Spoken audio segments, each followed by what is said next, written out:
kami jajaran Direktorat Jenderal Pemasyarakatan Kantor Wilayah Aceh dalam rangkaian Hari Kemerdekaan Republik Indonesia yang ke-81 melaksanakan kebersihan di TMP Aceh.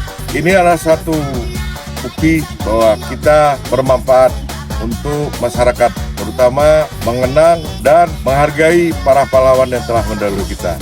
Pemasarakatan masih bermanfaat untuk